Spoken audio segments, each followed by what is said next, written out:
இயேசு உங்களை நேசிக்கிறார். இந்த நாள் வேதாகம தியானத்திற்கு உங்களை அன்புடன் அழைக்கிறேன். தேவன் அவனவனுக்கு பகிர்ந்ததெப்படியோ, கர்த்தர் அவனவனை அழைத்ததெப்படியோ அப்படியே அவனவன் நடக்க கடவன். 1 கொரிந்தியர் 7ஆம் அதிகாரம் 17ஆம் வசனம்.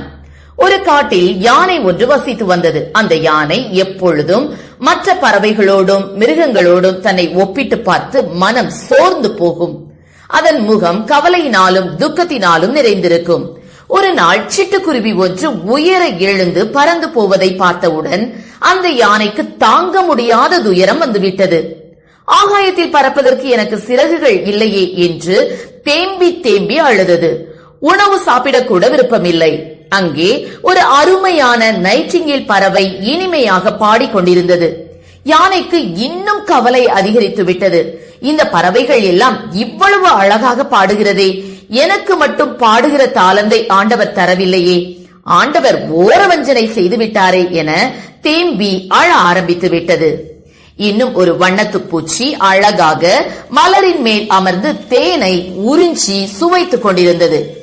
யானை அதை கண்டதும், வண்ணத்து பூச்சிக்கு மட்டும் தேவன் சுவையான உணவை கொடுத்திருக்கிறார், ஆனால் நானோ சுவையற்ற மரங்களையும் இலைகளையும் சாப்பிட்டு காலத்தை தள்ளி கொண்டு இருக்கிறேனே என்று புலம்பியது. புள்ளிமான்கள் துள்ளி ஓடுவதை யானை கண்டவுடன், ஐயோ, அழகிய புள்ளிமான்களின் நிறம் எனக்கு இல்லையே என்று கவலைப்பட்டு கண்ணீர் சிந்தியது.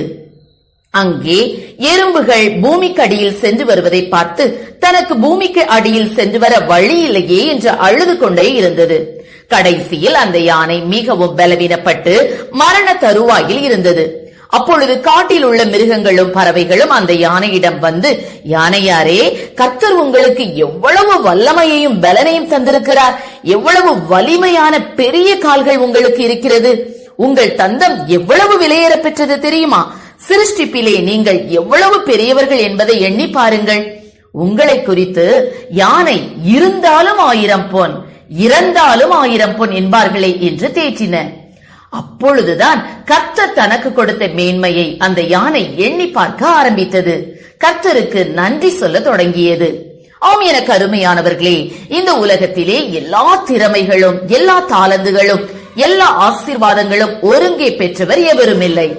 ஒவ்வொருவருக்கும் வெவ்வேறு கிருபைகளையும் தாளந்துகளையும் தேவன் கொடுத்துள்ளார். அதை நாம் ஒருவரோடு ஒருவர் ஒப்பிட்டு பார்த்து எது பெரியது எது சிறந்தது என்று சர்ச்சையும் சண்டையும் செய்வதற்கும், அவர்களிடம் உள்ளது நமக்கு இல்லையே என இல்லாதவைகளை எண்ணி கவலைப்படுவதற்கும் அல்ல. நம்மை தேவன் எந்த இடத்தில் வைத்திருக்கிறாரோ அந்த இடத்தில் என்ன செய்ய முடியுமோ அதை முழு பலத்தோடு செய்ய முயற்சிக்க வேண்டும். ஒரு சிலர் இவ்வாறு சொல்வதுண்டு, நீ மிக வேகமாக காரியங்களை முடிக்கிறாய், எழுதுவதாகட்டும் வீட்டு வேலையாகட்டும் மற்ற காரியங்களாகட்டும் உன்னை போன்ற வேகம் எங்களால் முடியாது என சொல்வார்கள். ஆனால் கர்த்தர் ஒவ்வொருவருக்கும் ஒவ்வொரு தாளந்தை கொடுத்திருக்கிறார். கர்த்தர் கொடுத்த தாளந்தை கண்டுபிடித்து அதை அவருக்காய் உபயோகப்படுத்த வேண்டும். மற்றவர்களை பார்த்து நம்மிடத்தில் காணப்படும் குறைகளையே எண்ணி நம்மையே குறைத்து மதிப்பிட்டுக் கொண்டிராமல் நிறைவுகளை எண்ணி சந்தோஷப்பட்டு கர்த்தருக்கு நன்றி செலுத்துங்கள். கர்த்தர் தாமே நம்மை ஆசீர்வதிப்பாராக. ஆமேன். ஜெபம்.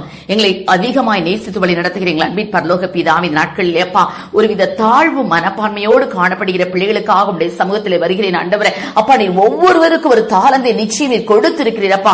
அதை சரியான விதத்திலே கண்டுபிடித்தப்பா தங்களுக்கு அடிக்கப்பட்ட கிருபையின்படி அப்பா, தாங்கள் அழைக்கப்பட்ட அழைப்பின்படி ஆண்டவரே ஸ்தோத்திரம் அப்பா, அவர்கள் அதை கர்த்தாவை கிறிஸ்துவுக்காக பயன்படுத்த என் தேவனின் கிருபை செய்வீராக. ஜெபிக்கிறதிலும் வேதம் வாசிக்கிறதிலும் மற்றவர்களுக்கு சுவிசேஷத்தை சொல்லுகிறதிலும் பாடுகிறதிலும் தங்களுடைய தாளந்தை வெளிப்படுத்தக்கூடிய கிருபைகளை கொடுப்பீராக. ஆசீர்வதியும்.